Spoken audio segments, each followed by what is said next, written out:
Marcus Williams adjusted his backpack straps as he walked down Michigan Avenue, his 13-year-old frame slightly hunched from the weight of his textbooks. The late afternoon sun cast long shadows across the concrete, and the busy Chicago street hummed with its usual chaos of honking cars and hurried pedestrians. His school uniform, a hand-me-down from his older cousin, had seen better days, but Marcus wore it with pride. The white shirt had a small tear near the collar that his mother had carefully mended, and his navy blue pants were a bit short at the ankles, revealing his worn canvas sneakers. Every step he took brought him closer to home, but also closer to his afternoon job at Uncle Jerome's corner store. Marcus didn't mind the work. In fact, he looked forward to it. The store gave him purpose, and the small amount of money he earned helped his mother keep the lights on in their two-bedroom apartment. His mother worked double shifts at the hospital as a nursing assistant, and Marcus knew how hard she struggled to make ends meet since his father had passed away 3 years ago. The neighborhood Marcus lived in wasn't the safest in Chicago, but it was home. He knew every crack in the sidewalk, every store owner by name, and which streets to avoid after dark. Despite the challenges, Marcus maintained an optimistic outlook on life. His teachers often commented on his positive attitude and natural intelligence, though they worried about his future given his circumstances. Math and science came easily to him, and he spent his free time reading old engineering books he found at the library book sales. As he turned the corner onto State Street, something unusual caught his eye. A sleek black Mercedes-Benz sat awkwardly by the curb, its hazard lights blinking rhythmically. The car looked completely out of place in this part of town, like a diamond dropped in a pile of gravel. Standing beside it was a man who looked equally out of place. He wore a charcoal gray suit that probably cost more than Marcus's mother made in 6 months, and his silver hair was perfectly styled despite the wind. The man held an expensive smartphone to his ear, gesturing frantically with his free hand. His face showed clear signs of frustration and anxiety. Marcus could hear fragments of his conversation as he approached.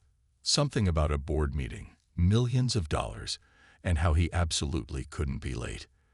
The man kept glancing at his gold wristwatch, then at the flat tire on his car, then back to his phone. Marcus paused for a moment, observing the scene. His grandfather had always taught him to help people in need, regardless of who they were or where they came from. Grandpa Joseph had been a mechanic for 40 years before he passed, and he made sure Marcus knew his way around basic car maintenance. Those Sunday afternoons in the garage, learning about engines and tire changes, suddenly seemed more valuable than ever. The boy noticed that other pedestrians were giving the expensive car and its owner a wide berth. Some people quickened their pace, avoiding eye contact. Others whispered to their companions, probably wondering what a rich man was doing in this neighborhood. Marcus understood their hesitation. In his community, people had learned to mind their own business, especially when it came to folks from the other side of town. But something in Marcus's heart wouldn't let him walk past.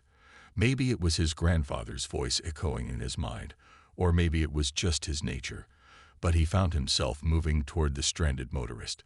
Each step felt deliberate, like he was crossing an invisible bridge between two different worlds. The man hadn't noticed him yet, too absorbed in his phone conversation to pay attention to the young boy approaching his expensive car. Marcus cleared his throat softly as he approached the distressed man. The gentleman was still talking rapidly into his phone, his free hand running through his silver hair in frustration. Up close, Marcus could see the fine details of the man's appearance. His suit was perfectly tailored. His shoes were polished to a mirror shine, and a subtle cologne filled the air around him. Everything about him screamed wealth and importance. When the man finally noticed Marcus standing nearby, he paused mid-sentence. His steel gray eyes narrowed slightly, perhaps wondering what this young boy wanted. Marcus could see the wariness in his expression. The same look many wealthy people gave kids from his neighborhood. But Marcus simply smiled and pointed to the flat tire. "Excuse me, sir, do you need help with your tire?" Marcus asked politely, his voice clear and respectful. The man lowered his phone, studying Marcus carefully. His expression shifted from suspicion to surprise. "I'm on hold with roadside assistance, but they say it'll be at least an hour. I have a crucial meeting in 30 minutes. He glanced at his watch again, then back at Marcus. "Do you know anything about changing tires?" Marcus nodded confidently. "Yes, sir. My grandfather taught me. I can have it changed in about 15 minutes if you have a spare." The man seemed to wrestle with the decision for a moment. Here was a young black boy from what appeared to be a rough neighborhood, offering to help with his $100,000 car. But desperation won over hesitation. "I'm Richard Henderson," he said, extending his hand, "and I would greatly appreciate your help." Marcus shook his hand firmly, just as his grandfather had taught him. "I'm Marcus Williams, sir. Let me take a look at what we're working with." Richard popped the trunk, and Marcus immediately got to work. He located the spare tire, which was a temporary donut tire, along with the jack and lug wrench. Everything was pristine, clearly never used before. Marcus spread out the tools methodically, explaining each step to Richard as he worked. "First, we need to loosen the lug nuts before we jack up the car," Marcus explained, fitting the wrench onto the first nut. "Otherwise, the wheel will just spin when we try to remove them." Richard watched in fascination as the young boy worked with practiced efficiency. Marcus's hands moved confidently, despite their small size compared to the heavy tools. He had to use his full body weight to break loose the first lug nut, but he managed it with determination. "You seem to know exactly what you're doing," Richard observed, genuinely impressed. Marcus smiled as he moved to the next lug nut. "My grandpa used to say that knowing how to fix things was just as important as knowing how to use them. He made sure I could change a tire, check oil, and jump-start a battery before I turned 10. As Marcus worked, he and Richard began to talk. The businessman learned that Marcus was in 8th grade, that his favorite subjects were math and science, and that he helped out at his uncle's store after school. Richard found himself drawn to the boy's maturity and positive attitude. Despite obviously coming from modest means, Marcus showed no resentment or envy toward Richard's wealth. "So, what kind of meeting are you heading to?" Marcus asked as he positioned the jack under the car's frame. Richard chuckled ruefully. "A board meeting where we're discussing a new education technology initiative. Ironically, we're trying to figure out how to reach underprivileged students with our learning platforms." Marcus's eyes lit up at the mention of education technology. As he pumped the jack handle, raising the car slowly off the ground, he peppered Richard with questions about the initiative. His genuine interest and intelligent questions surprised Richard. This wasn't just idle curiosity. The boy understood the importance of educational access. The scene must have looked unusual to passersby. A teenager in a worn school uniform, kneeling beside a luxury car, chatting easily with a millionaire businessman about education reform. But in that moment, the barriers of race, age, and social class seemed to dissolve. They were just two people, one helping the other, connected by a flat tire and a shared conversation. With the car now raised on the jack, Marcus carefully removed the flat tire. His movements were precise and confident, showing the kind of muscle memory that comes from years of practice. He rolled the damaged tire aside and examined it briefly, pointing out a large nail embedded in the tread to Richard. "Looks like you picked up a nail somewhere," Marcus observed. "You'll want to get this repaired soon. Most tire shops can patch it for about $20 if the damage isn't too bad." Richard nodded, watching as Marcus hefted the spare tire into position. Despite its weight, the boy managed it without complaint. His school uniform was now marked with dirt and grease, but Marcus seemed completely unconcerned about his appearance. His focus remained entirely on the task at hand. "Tell me more about your grandfather," Richard said, genuinely curious about the man who had taught this remarkable young boy. Marcus's face softened with fond memories as he began threading the lug nuts back onto the wheel studs. "Grandpa Joseph was the best mechanic in our neighborhood. People came from all over Chicago to have him work on their cars. He used to say that machines were honest. They don't lie or pretend to be something they're not. If something's broken, you fix it. Simple as that. The boy's hands never stopped moving as he talked. He hand-tightened each lug nut in a star pattern, explaining to Richard that this ensured even pressure on the wheel. His grandfather's lessons were clearly deeply ingrained in him. He passed away 2 years ago, Marcus continued, his voice quieter now. Heart attack while working in his garage. Mom says he died doing what he loved, but I still miss him every day. He was going to teach me how to rebuild an engine this summer. Richard felt a pang of sympathy for the boy. He could see the loss still affected Marcus deeply, yet the young man channeled his grandfather's teachings into helping others. It was a level of maturity Richard rarely saw in adults, let alone teenagers. "I'm sorry for your loss," Richard said sincerely. "He sounds like he was a wonderful man." Marcus nodded, lowering the jack slowly until the spare tire touched the ground. He was. He always said that what you do for others matters more than what you do for yourself. That's why I try to help people when I can. As Marcus used the lug wrench to fully tighten the nuts, Richard found himself reflecting on his own life. When was the last time he had stopped to help a stranger? His days were filled with board meetings, profit margins, and strategic planning. He donated to charities, of course, but that felt different from what Marcus was doing. This was personal, direct, and genuine. "You mentioned you like math and science," Richard said. "What do you want to be when you grow up?" Marcus's eyes brightened immediately. "An engineer, sir. I want to design things that help people. Maybe robots that can assist elderly folks, or affordable water purification systems for poor communities. I've been reading about it at the library." The passion in Marcus's voice was unmistakable. Richard could see the boy had given this considerable thought. It wasn't just a childhood dream, but a genuine aspiration backed by research and planning.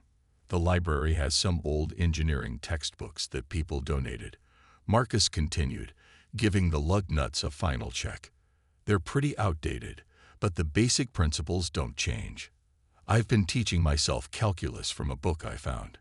It's hard, but I'm getting there." Richard was astounded. Here was a 13-year-old boy, from what was clearly a disadvantaged background, teaching himself advanced mathematics from discarded textbooks.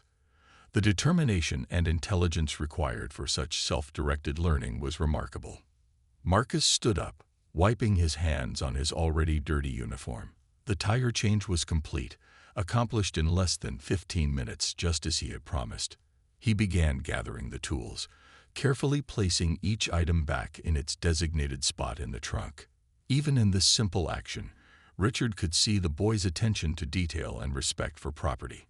"All done, Mr. Henderson," Marcus announced with a satisfied smile. "The spare should get you to your meeting and then to a tire shop. Just remember not to go over 50 miles per hour on that donut spare." Richard stood there for a moment, overwhelmed by what had just happened. He reached into his jacket pocket and pulled out his leather wallet, extracting several $20 bills. The gesture was automatic for him, the natural response of a wealthy man accustomed to paying for services. But as he extended the money toward Marcus, the boy took a step back, shaking his head politely. "No thank you, sir," Marcus said firmly but respectfully. "I didn't do it for money. My grandfather always said that helping people is its own reward. Besides, you needed help, and I could provide it. That's all there is to it." Richard was stunned. In his world of business and finance, everything had a price. Services were exchanged for payment, favors were tracked and returned, and nothing was ever truly free. Yet here stood a young boy from a poor neighborhood, refusing what was probably more money than he saw in a month. "Marcus, please," Richard insisted, still holding out the bills. "You've saved my meeting, and potentially a multi-million-dollar deal. Your uniform is dirty now, and you've given me your time. At least let me pay for your uniform to be cleaned." But Marcus remained steadfast. "My mom knows how to get grease stains out. She's had lots of practice with my grandpa's clothes. Really, Mr. Henderson, I'm just glad I could help. Maybe you can make it to your important meeting now." Richard slowly returned his wallet to his pocket, But his mind was racing. There was something special about this boy, something that went beyond his mechanical skills, or even his kindness. It was his character, his values, and his genuine desire to help without expecting anything in return. "Wait a moment," Richard said, reaching into his jacket again. This time, he pulled out a silver business card holder. He extracted one of his cards and offered it to Marcus. "If you won't take money, at least take this. My direct contact information is on there. If you ever need anything, anything at all, I want you to call me." Marcus accepted the card, studying it carefully. The card was thick and embossed, unlike anything he'd ever held. "Henderson Technology Solutions," he read aloud. "Richard Henderson, Chief Executive Officer." His eyes widened slightly as he realized exactly who he'd been talking to. "You're the Richard Henderson, the one who started the computer company that makes educational software." Richard smiled at the recognition. "That's right. Which makes this even more serendipitous, given what we were discussing earlier about education technology."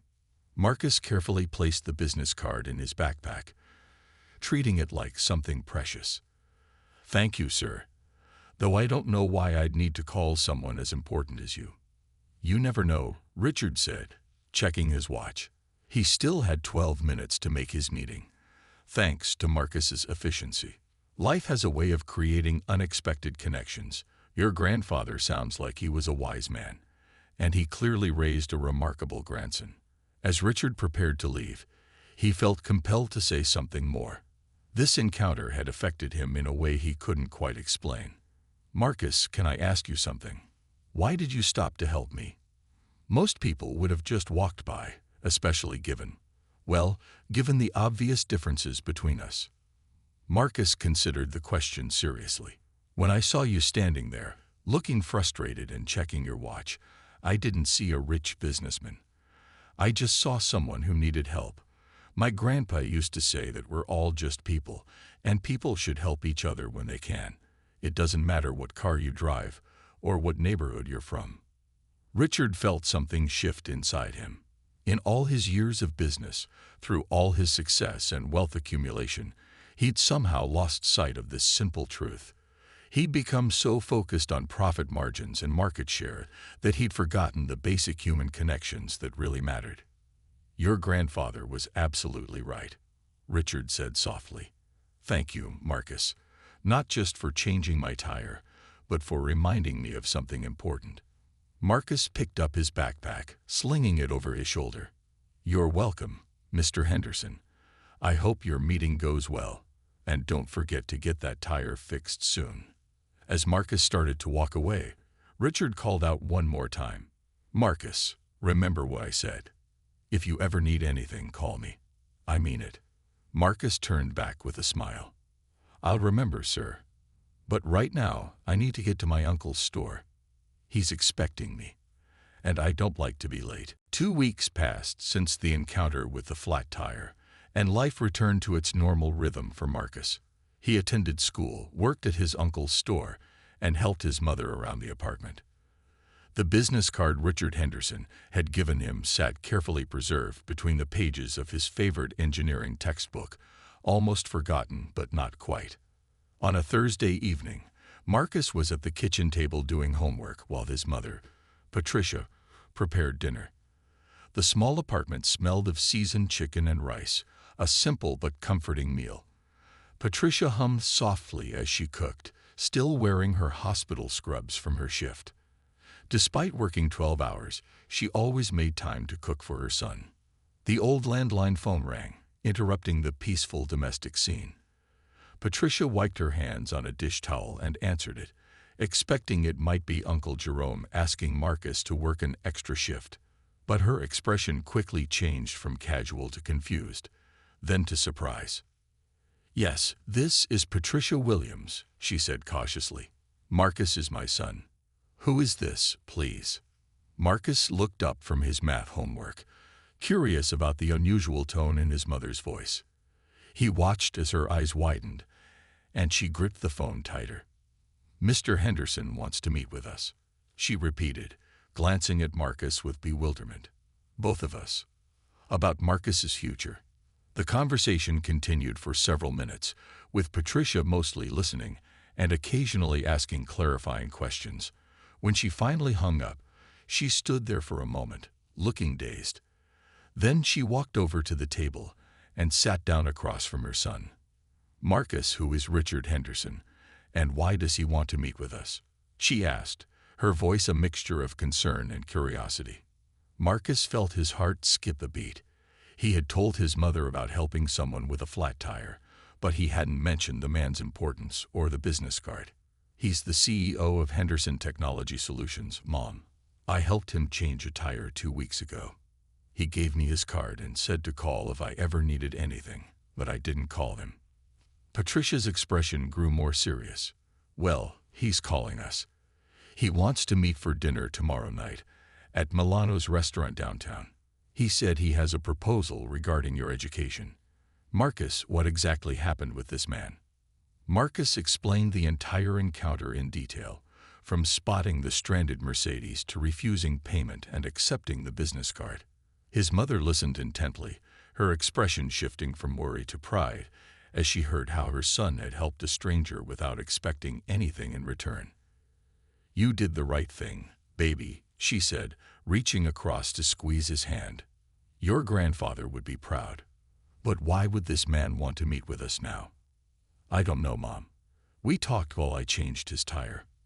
I told him I wanted to be an engineer and that I was teaching myself calculus from library books. He seemed interested in my studies." Patricia bit her lip, a habit she had when thinking hard. Milano's was an upscale restaurant she had only heard about, never visited. The very idea of meeting a millionaire CEO there made her nervous. "I don't even have anything appropriate to wear to a place like that." "Mom, Mr. Henderson seemed really nice," Marcus assured her. "He was just a regular person who needed help. Maybe he wants to offer me an internship or something at his company." Patricia's protective instincts warred with her curiosity. She had worked hard to shield Marcus from disappointment, knowing how difficult their life could be. But she also recognized that this might be an opportunity for her son, the kind of chance that rarely came to kids from their neighborhood. "All right," she decided. "We'll go to this meeting, but we'll be careful, and if anything seems wrong, we leave immediately." "Understood." Marcus nodded eagerly. His mind raced with possibilities. What could Richard Henderson want to discuss? The man had seemed genuinely impressed during their brief encounter, but Marcus couldn't imagine why a CEO would take such personal interest in a random teenager who had helped him with a tire. That night, Marcus could barely sleep. He lay in his small bed, staring at the ceiling and thinking about all the possible scenarios. His mother was equally restless in the next room, wondering what this strange turn of events might mean for their future. Neither of them could have imagined how one act of kindness was about to transform their lives completely. The business card, still tucked in Marcus's textbook, seemed to glow with possibility in the darkness. Tomorrow night would bring answers to their questions and perhaps open doors they never knew existed. The next evening, Marcus and his mother stood outside Milano's restaurant, both feeling slightly out of place. Patricia had borrowed a dress from her coworker and spent extra time on her hair, while Marcus wore his best clothes, a button-down shirt and khakis that were usually reserved for church. The restaurant's elegant exterior, with its soft lighting and valet parking, was unlike anything in their neighborhood. "Are you sure this is the right place?" Patricia whispered, clutching her purse tightly. Before Marcus could answer, a doorman in a crisp uniform opened the door for them with a welcoming smile. "Good evening. Welcome to Milano's." Inside, the restaurant was even more impressive. Crystal chandeliers cast warm light over tables dressed in white linens. The soft sound of classical music mixed with the gentle clink of silverware and quiet conversations. Marcus noticed how the other diners were dressed and felt suddenly conscious of his simple outfit. A hostess approached them with a professional smile. "Do you have a reservation?" "We're meeting Richard Henderson," Patricia said, trying to sound confident despite her nerves. The hostess's demeanor shifted to even greater politeness. "Of course. Mr. Henderson is already here. Please follow me." They walked through the restaurant, passing tables of well-dressed diners who barely glanced their way. Marcus noticed the thick carpet that muffled their footsteps and the original artwork on the walls. Everything about the place spoke of wealth and refinement. Richard Henderson stood as they approached his table in a quiet corner. He looked different from the frustrated man on the roadside. Tonight, he wore a navy suit and appeared relaxed and welcoming.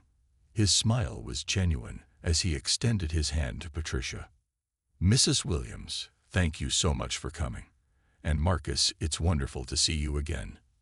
After the introductions and pleasantries, they sat down. Richard had chosen a round table, which made the conversation feel less formal. He immediately put them at ease by admitting he had been nervous about the meeting too. "I realize this must seem strange," Richard began, "but my encounter with Marcus made a significant impression on me. Before we go further, please order whatever you'd like. The food here is excellent." Patricia looked at the menu and nearly gasped at the prices. A single entree cost more than she spent on groceries for a week. Marcus noticed his mother's discomfort, and Richard seemed to as well.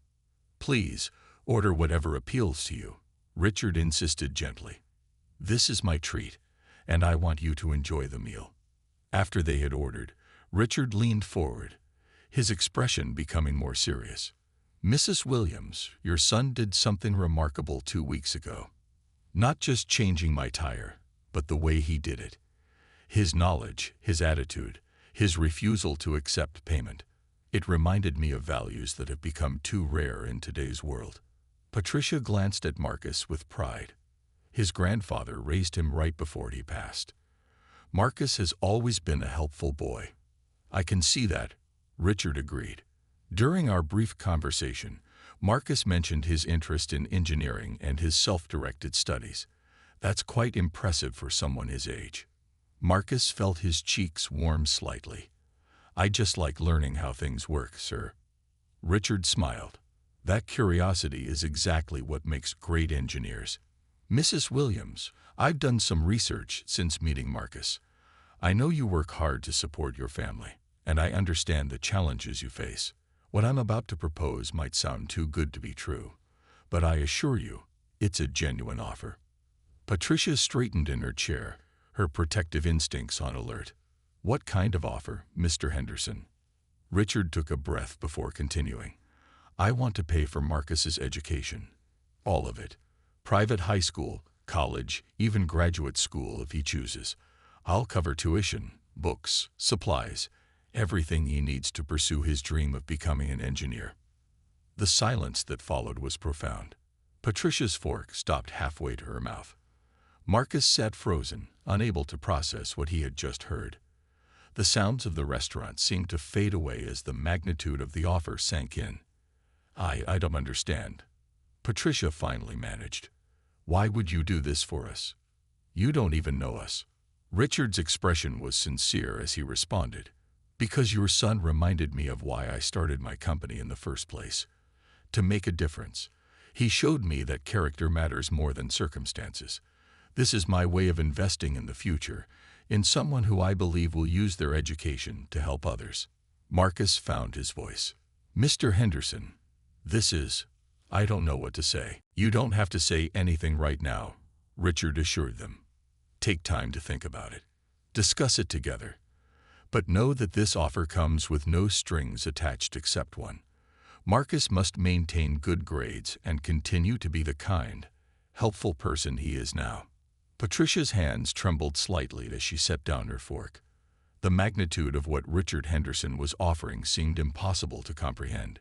She had spent years worrying about how to pay for Marcus's college education, saving every penny she could while knowing it would never be enough. Now, a complete stranger was offering to solve their biggest problem. "Mr. Henderson," she began, her voice carefully controlled. "Forgive me for being direct, but I need to understand. People don't just give away hundreds of thousands of dollars. What do you really want from us?" Richard appreciated her directness. He had expected skepticism and would have been worried if they had accepted immediately. "That's a fair question, Mrs. Williams. Let me explain my motivation more clearly." He paused, gathering his thoughts. 25 years ago, I was a young man from a working-class family with big dreams but no money. A businessman I helped during a winter storm gave me a scholarship that changed my life. Without his generosity, Henderson Technology Solutions wouldn't exist. Marcus listened intently, beginning to understand the deeper meaning behind the offer. Richard continued, "That man asked only one thing of me, to pay it forward when I had the means.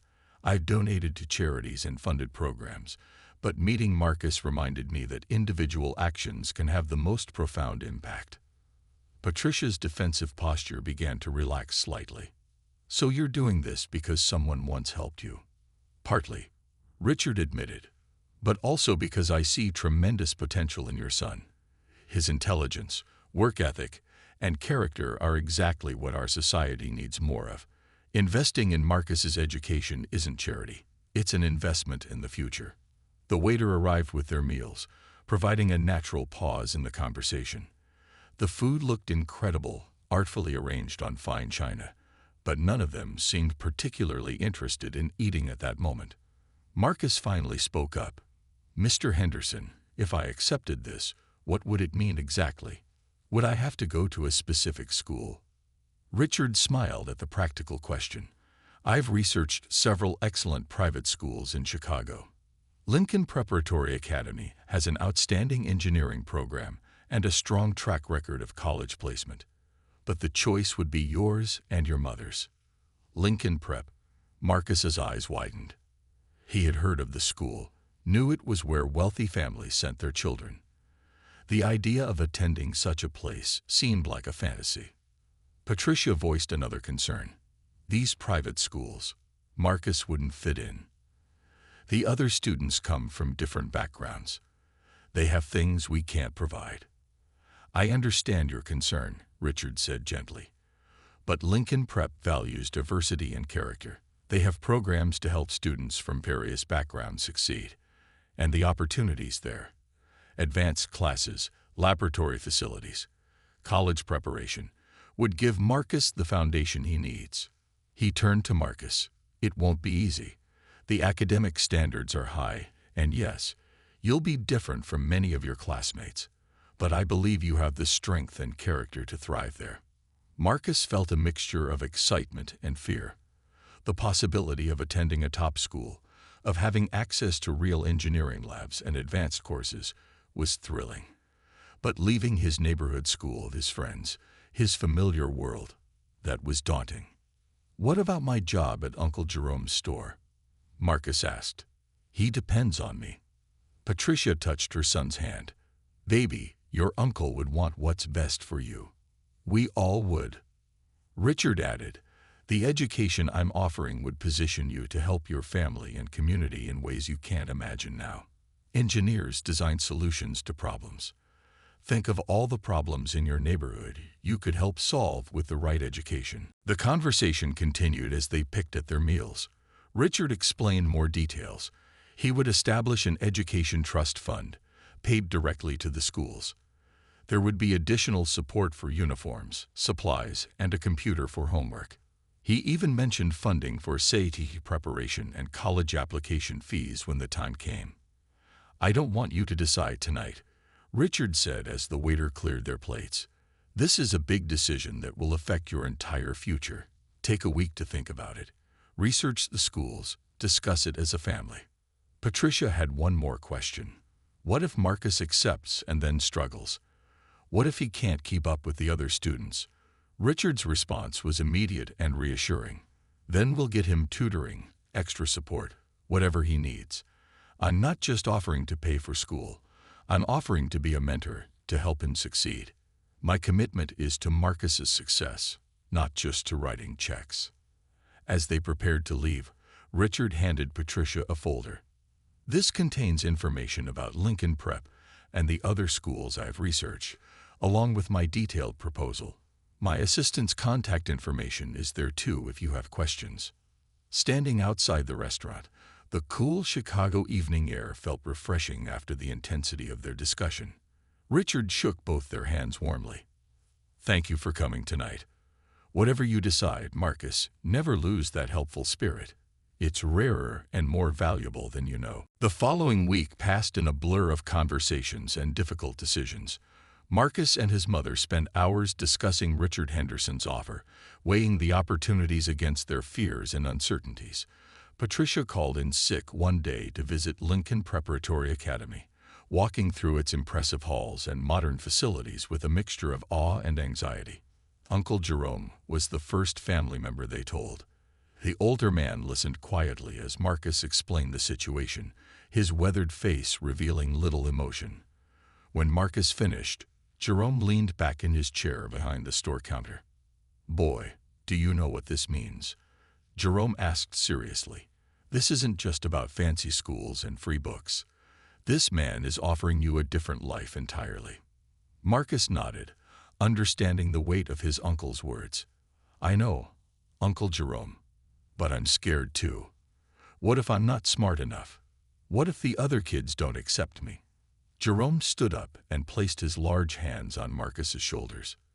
"Your grandfather would tell you that fear is just your brain's way of preparing you for something important. You're plenty smart, nephew. The question is, are you brave enough to take this chance?" That evening, Patricia gathered her courage and called Richard's assistant to accept the offer. Her voice shook as she spoke the words that would change their lives. The assistant was warm and professional, scheduling a meeting to complete the necessary paperwork. 3 days later, Marcus and his mother returned to Richard's office building, this time in the business district's gleaming towers. The elevator ride to the 40th floor made Marcus's stomach flutter. When they entered the conference room, Richard was there with several other people, including a lawyer and an education consultant. "Marcus, Mrs. Williams, welcome," Richard greeted them warmly. "These folks are here to help make everything official and answer any questions you might have." The next hour was a whirlwind of documents and explanations. The lawyer explained the education trust that would fund Marcus's schooling. The consultant discussed the application process for Lincoln Prep and the support systems in place for scholarship students. Through it all, Richard remained engaged and supportive. "There's one more thing," Richard said after the papers were signed. He handed Marcus a wrapped package, a small gift to mark this new beginning. Marcus unwrapped it carefully, revealing a leather-bound journal and an expensive pen. Inside the journal's cover, Richard had written, "For recording your journey from dreams to reality. Remember, every great engineer started with curiosity and determination." The transition to Lincoln Prep was challenging but not impossible. Marcus spent the summer before 9th grade in preparatory classes, catching up on subjects like Latin and advanced algebra that his previous school hadn't offered. Richard arranged for a tutor who came to their apartment 3 times a week. On his first day at Lincoln Prep, Marcus stood at the school's entrance, wearing his new uniform and carrying a backpack filled with supplies he'd never imagined owning. The building was intimidating, all glass, and modern architecture, so different from his old school's worn brick walls. Inside, he was assigned a student mentor named David Chen, a junior who showed him around campus. The facilities were incredible. Science labs with equipment Marcus had only seen in textbooks, a library with thousands of books and digital resources, and technology centers with 3D printers and robotics workshops. "You're the kid Mr. Henderson is sponsoring, right?" David asked as they walked. "That's pretty cool. He spoke at our school last year about innovation and giving back." Marcus was surprised. "He did. Yeah, he's kind of a legend here. Started from nothing and built a tech empire. A lot of us want to follow in his footsteps."